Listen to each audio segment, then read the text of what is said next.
Hi class, I'm going to talk to you about chapters 18 and 19 in the Art of Public Speaking. Chapter 18 is about speaking on special occasions. The first speech that chapter 18 talks about is the speech of introduction. There are three purposes to this speech about an introductory speech. You want to build enthusiasm for the speaker, you want to build enthusiasm for the speaker's topic, and you want to establish a welcoming atmosphere so that the speaker's credibility is built up. You usually want to say something about the speaker and then about the topic, and you want to make sure that you do it in that order. There's some guidelines when you're doing a speech of introduction. You want to make sure that you're brief so that the main speaker is the focus instead of the person doing the introducing. You want to make sure that your remarks are completely accurate. For instance, you want to make sure that you say the main speaker's name properly. That's a big one, especially if their name is something that's a little unique, maybe something from a foreign language. You want to make sure that you practice their name well enough that you can pronounce it, but not so much that you get all freaked out.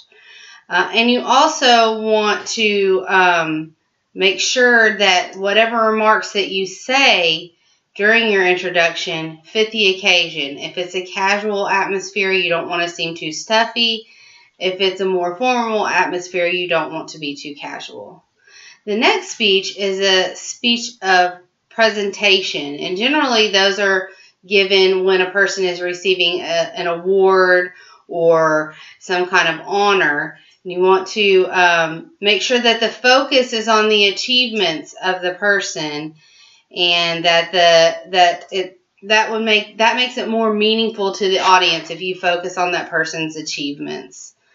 There's also the speech of acceptance, and when you give a speech of acceptance, it's generally because you've received an award or because you have been given some sort of recognition. When you give a speech of acceptance, you want to make sure that you thank the person that is giving you the award or the recognition, and then you also want to thank anybody who has helped you to achieve that.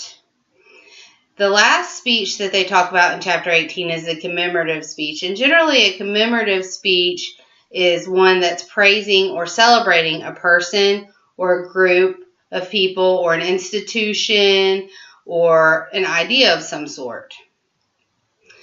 Chapter 19 is about speaking in small groups. Small groups are generally 3 to 12 people that assemble for a specific purpose.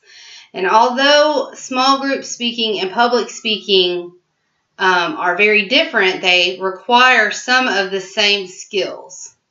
In order for a small group to be effective, you need to have good leadership. You need to make sure that you meet the procedural task and maintenance needs of the group.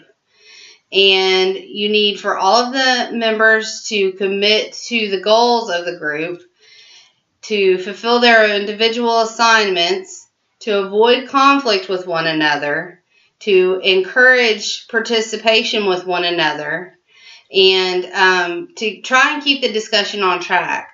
It's difficult sometimes in a group setting. It's easy to get in conflict with someone.